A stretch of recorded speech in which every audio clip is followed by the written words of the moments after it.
Welcome everybody to the Silverlake Priestess Podcast. This is Jaime Black. I am your host, and I am here with Sister Leona from Radical Matriarchy. Thank you, sister, for joining us. Welcome. Thank you so much, Jaime. Thank you. You're welcome. I'm so excited about this. We tried last week, and the energy tried to keep us down, and it's not happening. We are here, and we are doing this interview. So I'm so excited about the work that this sister does. I found her on Instagram, like we all find each other nowadays. And, just started with me, it was probably a year ago, just seeing different posts of like women gathering, but like maybe some nudity. And there just kept being posts from you being like, this was deleted, this account was blocked, just, and continuing to resurface in my feed. Just I started to kind of become aware of what was going on over here. And then she created something called the weather report, which you all have to go and check it out. So I'll let her tell us about it a little bit. But the first thing that I saw was there was a story about a woman who was nursing her baby on a playground. And there was just all this big like to do about it, and men coming over and telling her that she needed to leave and not allowed to do that there. And so anyway, that just kind of started, and I was like, first of all, whoa, and thank you for sharing that. And that's what Sister Leona does. She shares about what is going on out there. And so many of us, we don't know. We're just busy kind of like on Instagram or maybe watching this stuff on the news, but not really stopping and being like, okay, this isn't okay, and we need to do things. You're really putting yourself like out on the front line there, getting arrested and all of this. So she's got so much interesting stuff to share and important things for us all to listen to. So welcome. Why don't you start telling us about the weather report, and then, we'll just get into all of it. Okay, great. Thank you so much. Well, I started doing this work a couple of years ago. I'm an artist, a visual artist. I do performance art, photography, and basically, I started just doing some research and looking at statistics of who is creating the images we see. So, for example, in film, 97% of all the films we see are directed by men, mostly white men, by the way. And in photography, the numbers are really similar to that, as well as art museums. And so basically everywhere we're looking, the images of women that we see are made by men. And I was like, okay, wow, that's really interesting. So thus, I want to start seeing images of women made by women. I want to see what women think about, this. I mean, yes, it's a real thing, but it's also a concept, and it's a concept that is being controlled by men. And here, we can see on Instagram and Facebook that women is sexualized. About a year and a half ago, even the hashtag woman and women was erased from Instagram.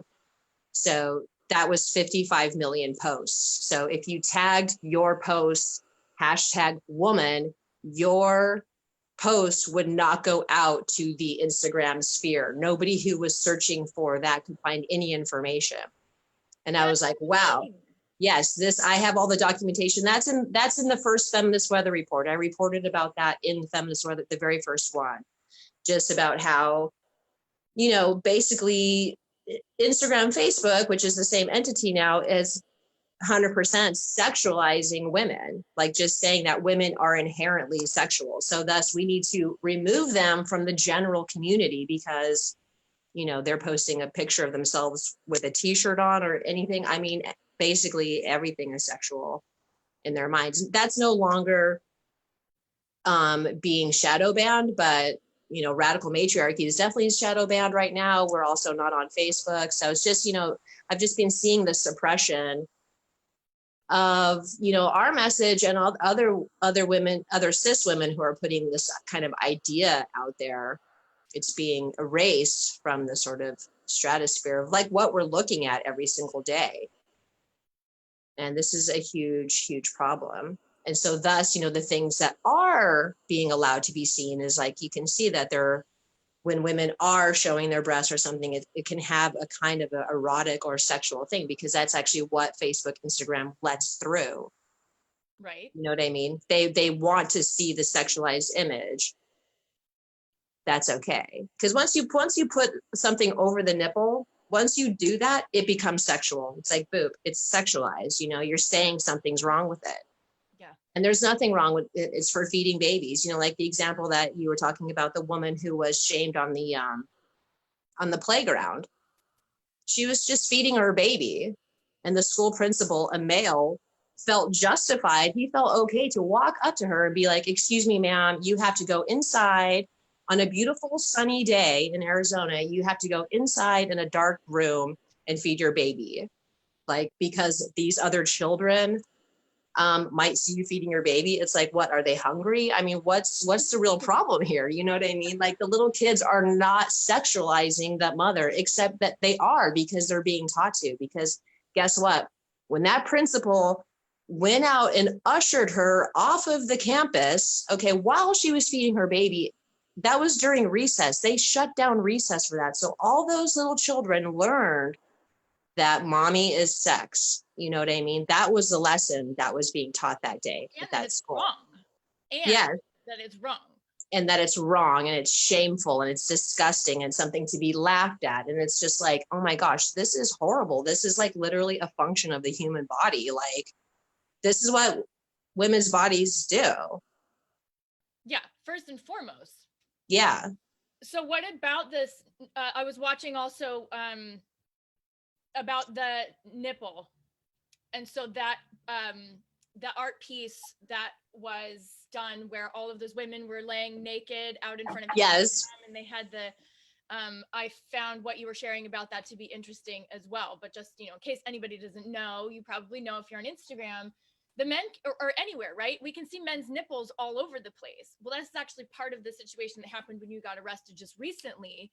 You were there showing your nipples, and there was someone else, maybe even identifying as female, but having a male body showing nipples and right next to each other, and you were arrested and this person wasn't. Exactly. And it's like, and there were cis men and trans women at the event who had their tops off. And then there was me. And I was the only one that was arrested. And they kept telling me there's a sign outside that says no nudity. I'm like, I'm not nude. You know, if this man standing here with his shirt off is not nude, I'm not nude either, because all human breasts are categorized the same way in terms of medical science, which is, it's called a secondary sex characteristic. You know, it's just it's a characteristic. That's it. It has nothing whatsoever to do with sex whatsoever. It's not a sex organ on anyone's body, except only cis women are getting arrested. So what happens to you in that? What happens to you in the process of arresting you for being nude in public, and then what?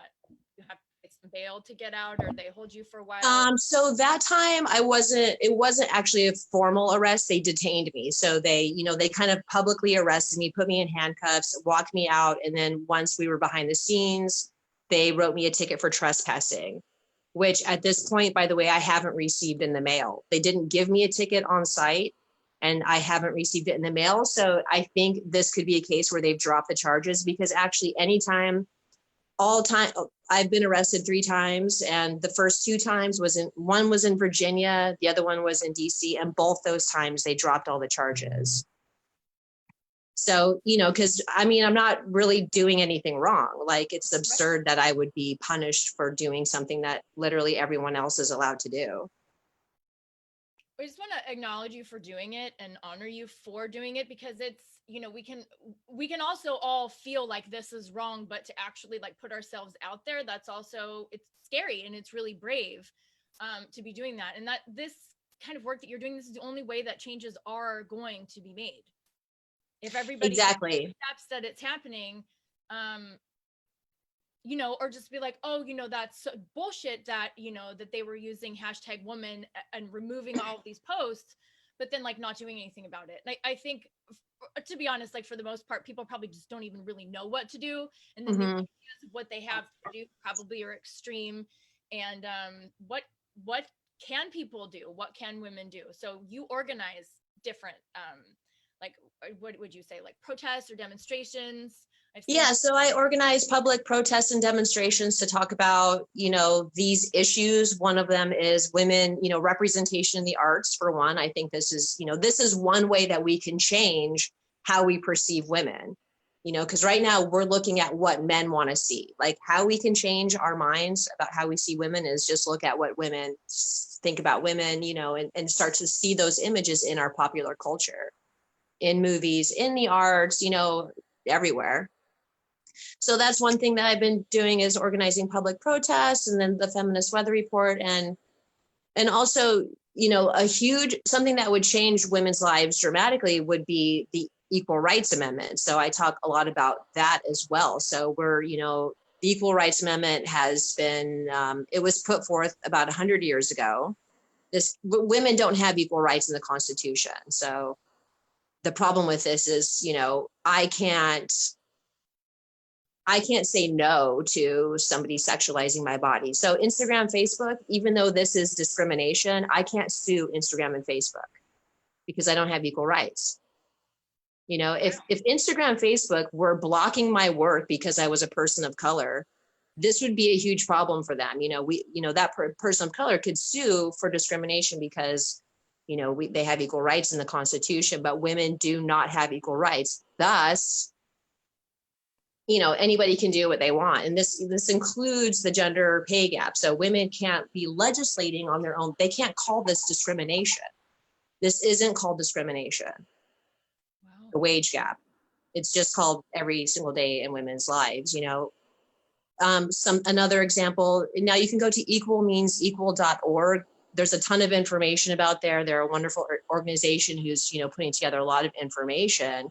But another thing that they point out, which I didn't know, was that on college campuses all over the United States, only 40% of college campuses have reported like a rape or, something like this, like a date rape on their campus.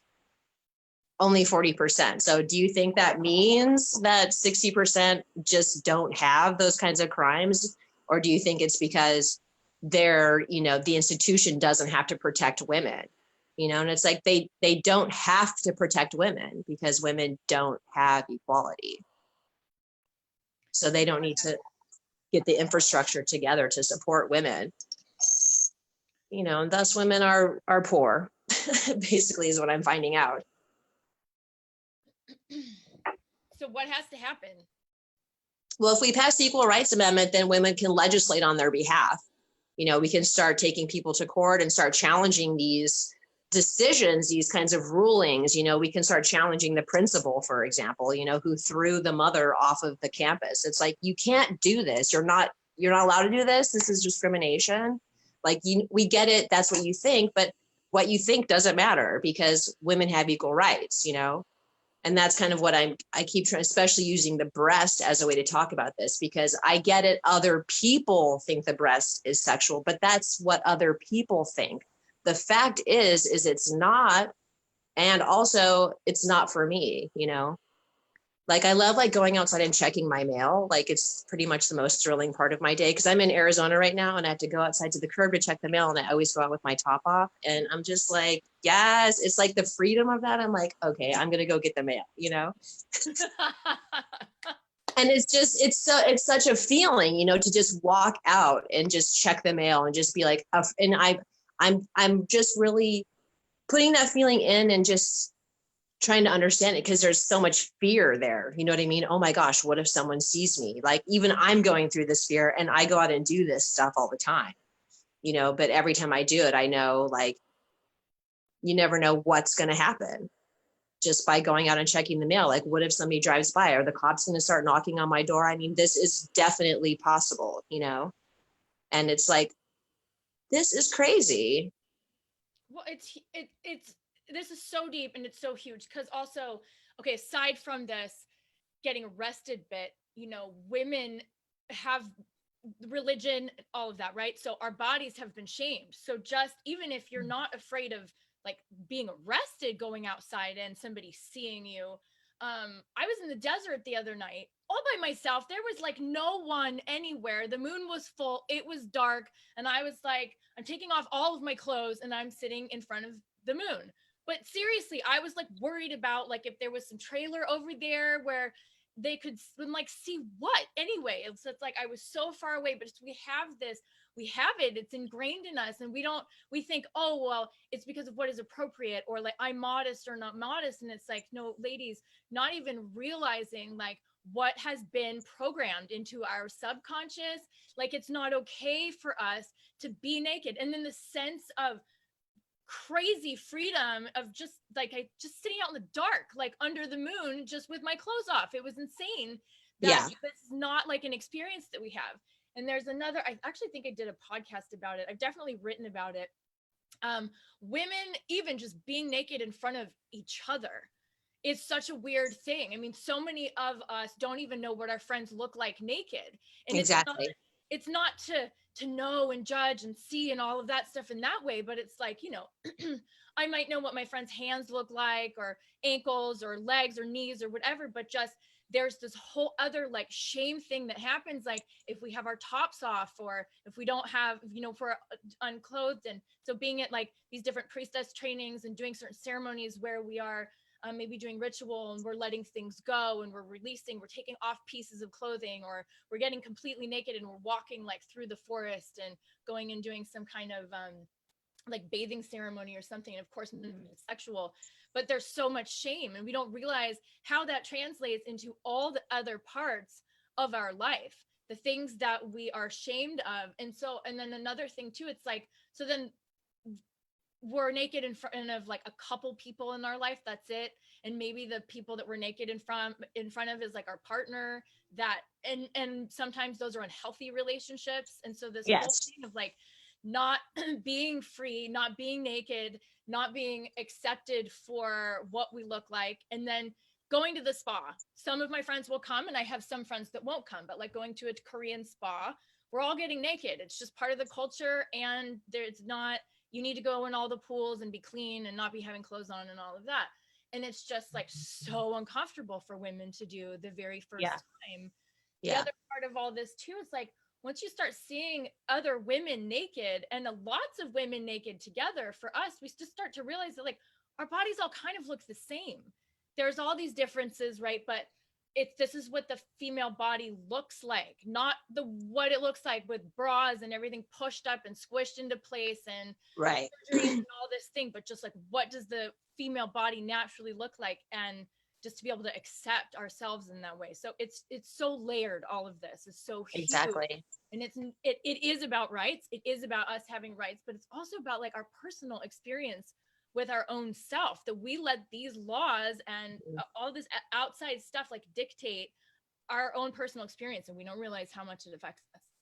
Exactly, because like our self is our power, you know, that is our power, our self, our body, you know what I mean? Just our actual, like you said, getting under the moon and feeling the moon on your skin, like that's so empowering, you know, and to fear that experience, to be afraid of just even going to a spa, like, I mean, it's like, oh my gosh, like, and how much would women's lives change just to, if they did become comfortable in that space. I mean, I know my life has changed a lot since I started doing this actions, you know what I mean? Just taking my shirt off in public, and just how that has affected my personal life, you know, just everything, because it's just such a huge shift, you know, and it's purely in a way physical too, you know, just revealing the part of the body that is being shamed.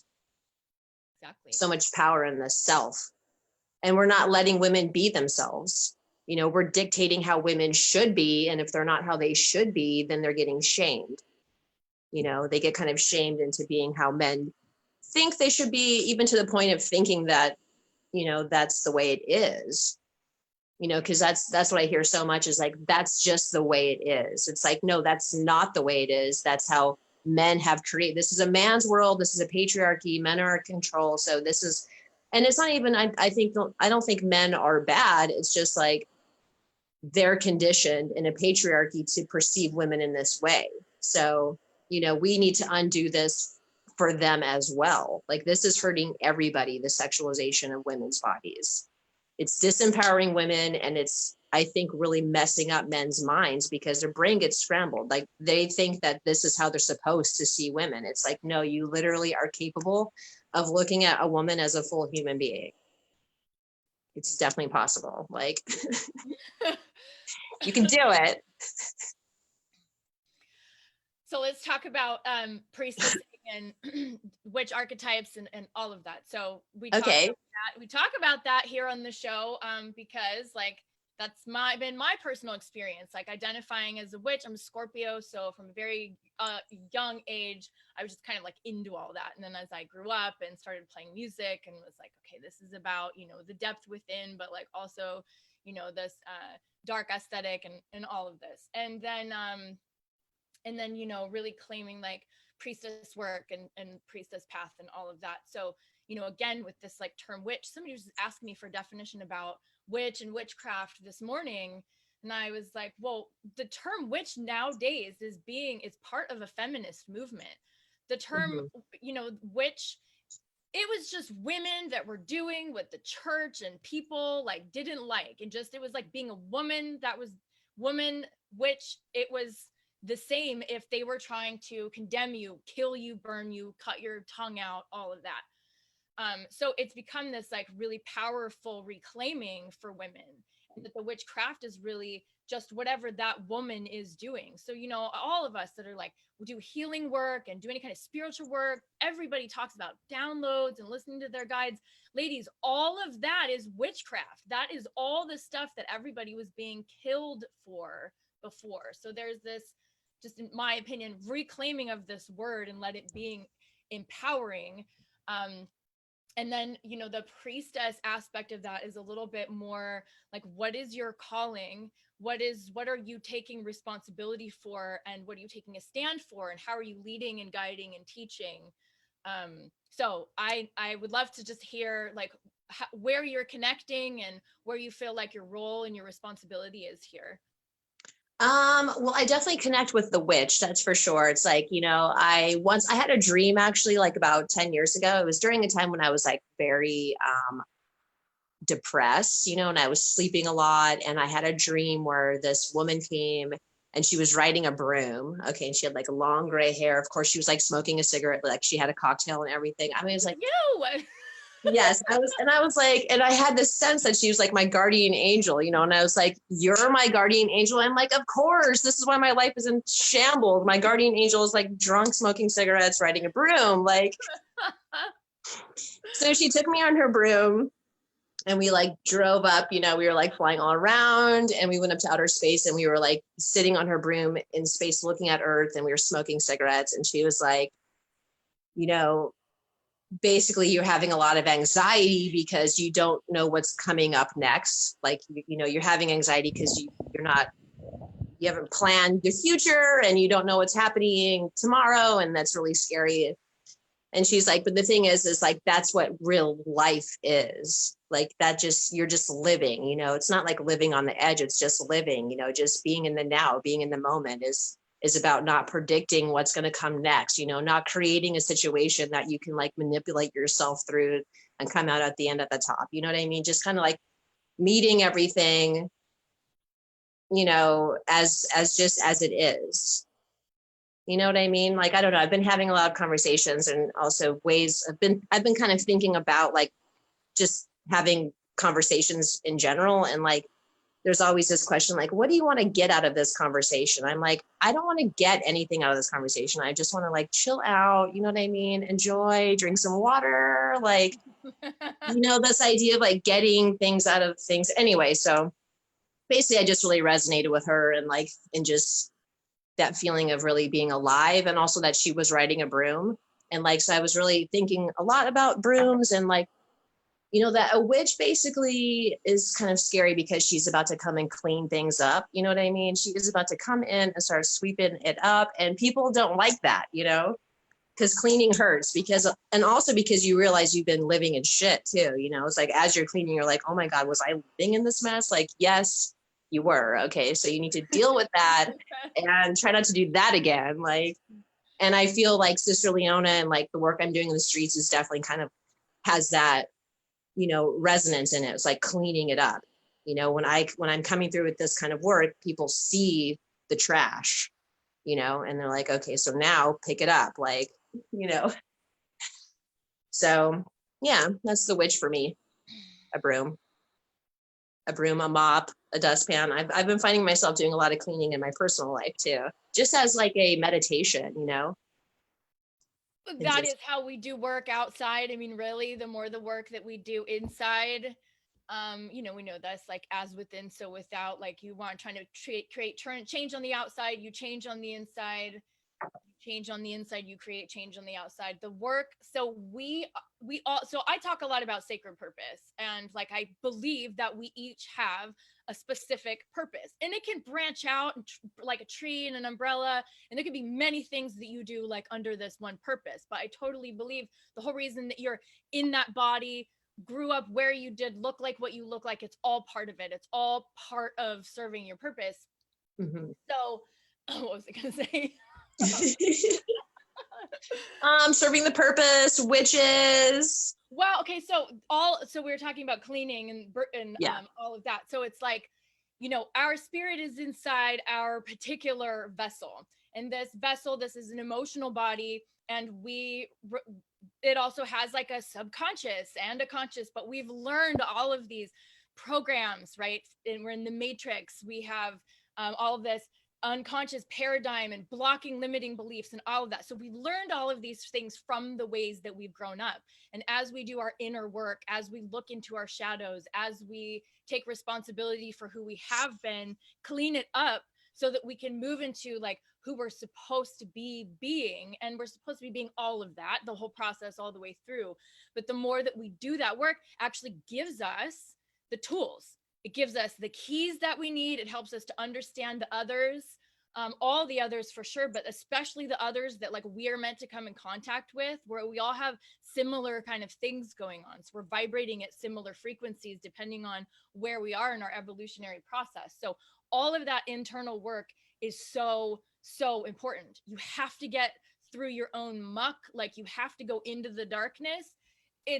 I mean, being a Scorpio, I love all of that stuff. I'm like, that's where the secrets are. You know, anybody who played Legends of Zelda growing up, we were just talking about, you know, the age that we are in human life here. And it's like, I grew up playing these types of video games that were like, you know, they were like fantasy games, but you would, you know, have to go through the forest and then go through this battle over here. And then you would get this potion, and then you would go over here and you would get this thing. And that's how I feel like our life experience is.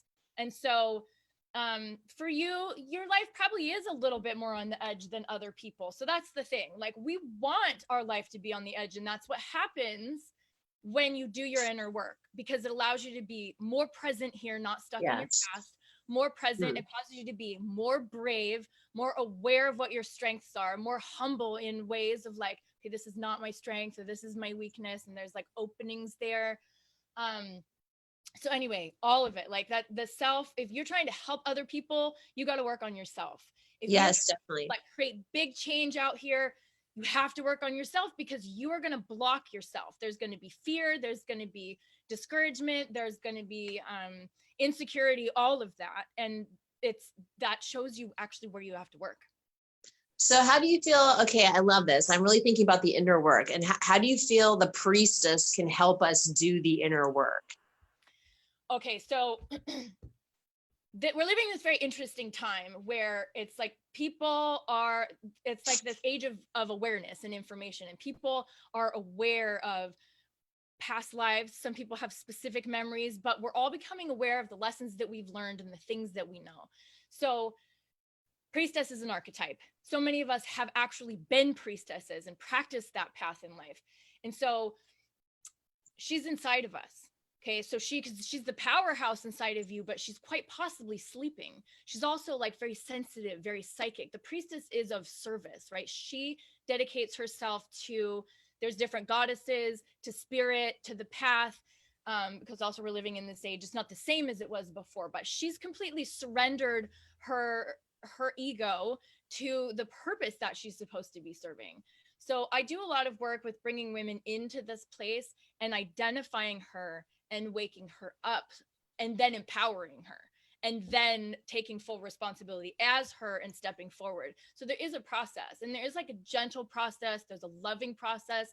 It all includes like accepting ourselves, loving ourselves, identifying as the female parts that have been shamed, and all of that. And she is, I mean, she's the leader, she's the teacher, and she doesn't have to just be all soft and like, you know, quiet. No, she can have a loud roaring voice. It's just that she takes responsibility for the mission, for her purpose, and she charges forward with it. And Mhm. she you know, it's like, you know, you sacrifice yourself in the way. You give up your insecurity, even if you have it, you give up your fears. And so, I mean, you're definitely doing that type of work. The witch is like, it's a way, it's like a magical way that like we're identifying with that energy, right? And I seeing that we're her and seeing that we have the power, and the priestess, I feel like, is the part of that. They go together because I identify with both. The priestess is the one who says, I'm working on myself, and I just use myself in the process, and I step forward and I lead, and I just, you know, like what you're doing. There's a lot of people, probably like family members and things like that, because it could be very opinionated about what it is that you're doing, and you're causing problems and all of this, but there's something Yes. inside of you that knows. So for example, I'm doing this work, I'm not doing the work that you're doing. I've always kind of shied away from political stuff because when I was younger, I used to just get so enraged about all of it, like politics, religion. When I was around 19, I was like, I'm not doing this. They're going to kill me. Like, I have to just get out of this kind of thing. And so that's why you're so inspiring to me. And the different, there's only a few, really. I only have a few friends that are really, truly activists, and really their whole life is about that purpose. And whether it's not eating animals, not shopping at these stores, not putting their money over here. And it's really important for the rest of us that maybe are not so committed in that way to see. And so you have a very specific purpose to be on the edge, to lead, to be on the front line. And that is a very priestess path. Awesome. Yeah. I've never really kind of resonated with the priestess, but now that we're talking, it makes me feel like maybe it's because my priestess is kind of asleep a little bit. You know what I mean? Like she needs to be revived.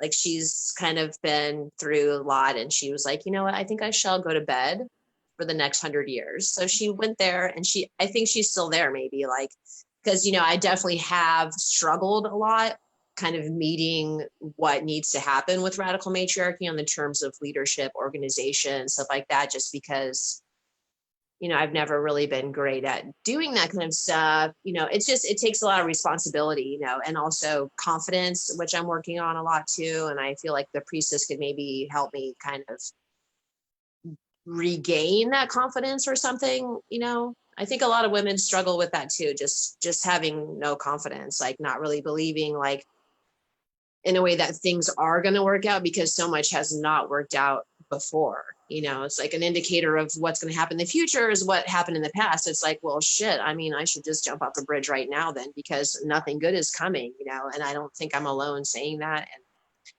so I'm definitely trying to turn the story around for myself. I think the priestess could be really helpful, you Absolutely. know, like a Absolutely. powerful force. One, I have tons of information to share with you. There's a lot of work that I do around that. I've met some other incredibly powerful women they've been on the podcast too, like on my journey, that also have been like really activators for me. I used to identify with the priestess like just in secret. Like I read The Mist of Yes. Avalon when I just got out of high school, and you know, I was living in LA, and so I was learning about LA culture, and it was all like black clothes and coffee and, you know, drugs and music and all of this. And it was like I was, you know, but in my past life, like I identified this way. And it's only been in connecting with other women that identify that in the same way that has like brought it out of me. It was always kind of like the secret thing. It's kind of in my music. It's all kind of like a romantic idea. When So that's why what's happening, and why I try to bring women together. So I try to do it online here in the podcast, but I have circles and I have trainings where I try to pull these women together so that we can sit in circle and that we know that we're not alone. There's many of us that are doing this work. You and I were just, you know, we were talking about this before we got on the live, and it's like we do so much and it's kind of so overwhelming, but we're still, you know, burning through it and doing all of this, but it's like we need help. And so as women, we need to help each other. Like there's Yes. other ladies that you can find that maybe are doing their work, and you can learn from them by working with them. You can learn how, and you can get more help getting your own message out there by like working with women. And so the first thing that has to happen is all of the wounding and all of that has to be dealt with. Like when women sit in circle together, oftentimes it's the first time that they've ever done so. Once they do it, then they get what it is, and then they start coming. But we're healing all of this shit. We're healing from the witch wound. We're healing from, you know, millions of us being killed and murdered by the church for being in our power, for being witches, for being priestesses. And so all of that is very alive in people nowadays. And as they kind of start to wake up to this, they start to realize, what are all the things that have happened to us between who I was then and who I am and where I am in life now? And that how it heals it is really just like sitting in circle with other women and just forgiving, because it helps us forgive ourselves.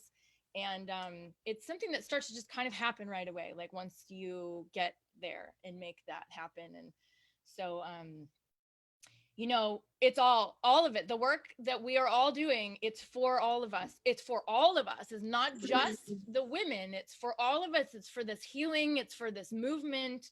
But it's the same as doing the inner work. So we as women, if we work together, when we support each other, even if we don't totally agree with exactly what that other person is doing, like the support is important. And finding the women that you do align with and find them on Instagram, find them on Facebook, connect with them, like try to go to people's retreats and sit in circle with each other. It's important. Awesome. Yeah. You make it sound very doable. It is. There just has to be the desire to do it. It's so easy for us to just sit at home, you know, and this is another thing too. It's not just the women that you see. Like, okay, so I can be seen because I do these things like on Facebook, and you are being seen because of the statements that you're making out in public for getting in trouble, the work that you're doing over on Instagram, you're being seen. So all of the other women, maybe some people think, oh, well, I'm not the same as that because they're being seen and I'm not, you know, the difference is you just jump in, jump in and you get involved. And it is easy. It just takes the decision of stop making your slave life and your slave job and all that stuff the most important. It's going to be scary, you stepping out, and maybe not everybody wants to get arrested, but seriously, that's the work, like putting exactly out there. People are going to judge. And that's also why I say, like, if all of us as women can try to help support each other, regardless of the differences of maybe interests or specific things that we're doing in general, just to support like women overcoming the shame and the silence for all this time.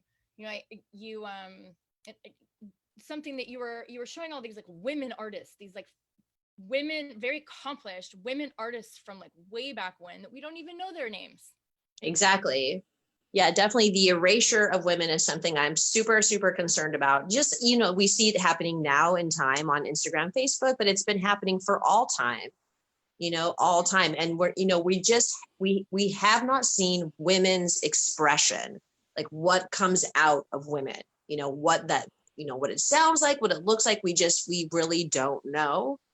And, you know, also the women who are making it through, I believe, are making it through because, you know, men, it satisfies what men think should be coming through. You know what I mean? Because ultimately that work is going in their galleries and et cetera, et cetera. I mean, oh my gosh. Actually, I just learned something recently. Rqadical like never was financially independent in her entire life as an artist. I'm like, oh, this is like frustrating. And now, okay, a man has her face, he's like licensing her face. So now a man is making money off of her face, you know, her image. And it's just like, this is insane to me. Like, and this is happening right now. You know, this is happening right now today. Women artists, one of the feminist weather reports, you know, I kind of point this out, especially with the whole Spencer Tunick, We the Nipple thing, you know, pointing out the trouble with that action and, you know, how that really, We the Nipple hurts women, like big time, you know. Because we'll just share a little bit about that story. So We the Nipple was basically launched by the National Coalition Against Censorship. They were talking, they were challenging Facebook, Instagram for the erasure of art, of, the censorship of art on Instagram, Facebook.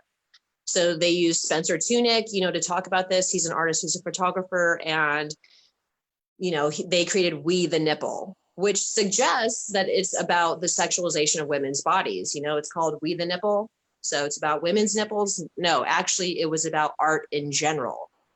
And art in general is white men. That's the fact. So basically, there's so many levels why this is wrong, but you have like a white male artist talking about an issue that affects only women, something he's never even heard anything about. Also, they use the concept of a male pasty over a woman's nipple. That concept was by a woman artist named Nicole Hebron. She was never credited throughout, the publicity of this work. Her name wasn't mentioned in the ArtNet article, in the Hyperallergic article. It wasn't mentioned on the first Instagram post about this. So, I mean, how many ways in which this is bad, Mm-hmm. And then I actually asked him, I was like, okay, so would you support a radical matriarchy action on Facebook, Instagram? Because I'm also a photographer like Spencer Tunick. I also do street performance like Spencer Tunick. I do everything that he's doing. So I asked him if they would support my effort doing something, which would basically just be publicity, because I could actually just produce it myself. And they were like, no, we can't do that because it's a partisan issue. We don't deal with partisan issues. This is about the censorship of art in general. I'm like, well, why are you calling it Me the Nipple? Why are you acting like it's, a woman's right? And it was also posts on the Free the Nipple Instagram. They, a lot of the women who are part of that were involved in the actual action. I mean, it was bad. And so thus, 20 years from now, when we're looking back on this and it's like, 2019 women's rights, Spencer Tunick's name is going to be in the headlines, and radical matriarchy might not even show up at all because our work has been censored and erased since the day we started posting, which is why I'm going to be leaving Instagram. So I'm kind of like gearing up to leave Instagram at this point. What are you going to do? Are you going to have to go to YouTube? Yes, I'm definitely migrating over to YouTube because the work isn't being, I'm doing video work now. And I think it's a great way of kind of putting all the thoughts together. And anyway, they're not censoring the work. But what's still needed is like a way of, having a community. So I'm looking at some other options for community organizing, other platforms.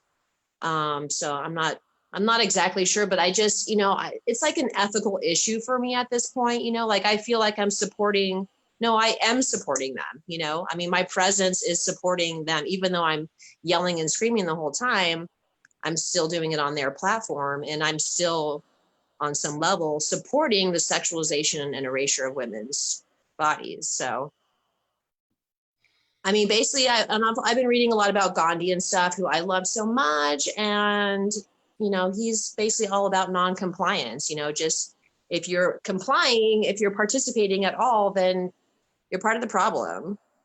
So just get off, walk away, and I'm trying to get there. But, when I started this 2 years ago, I didn't know all the things I know now, and so I have invested a lot of time in Instagram because I'm an artist and the work I'm putting out there is visual.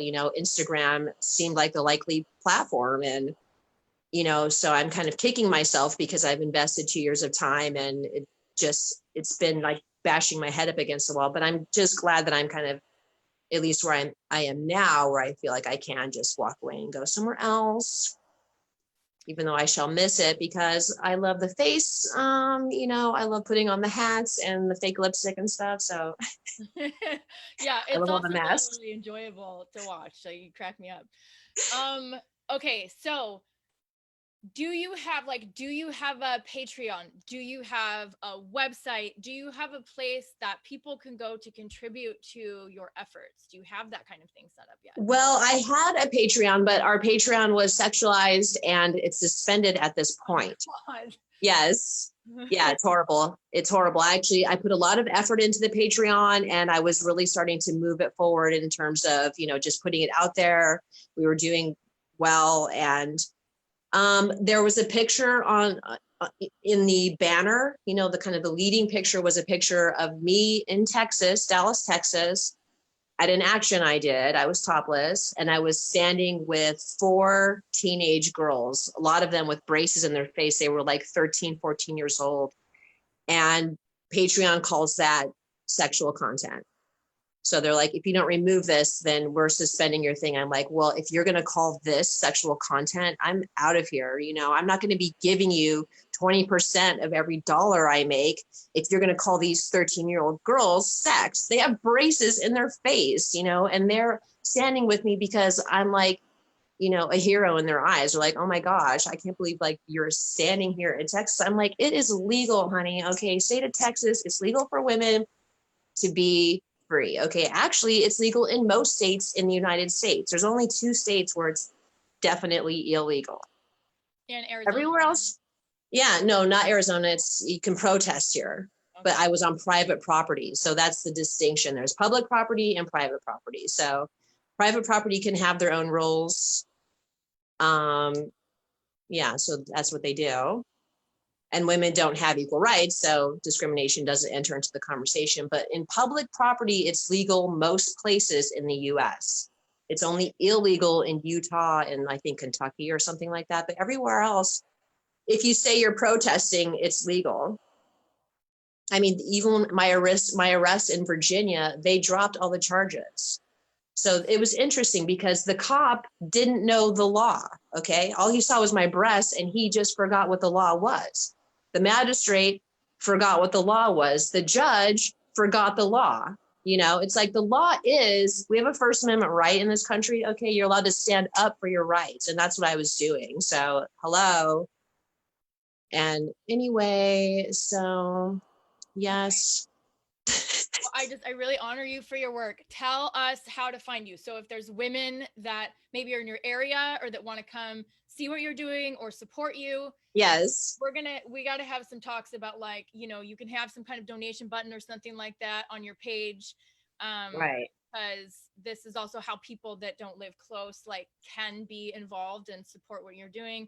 You need to get a book out there, even if it's just like a book of all your images of all the stuff so that people can see it. It's like, it's the way, it's the way now. And the work that you're doing is really important. And if, there's not very many of you, it's a very, very small percentage. And we need you to be doing what it is that you're doing. And when they just keep shutting you down all over the place, there needs to be like support and funding and all of this to like keep you going in other ways.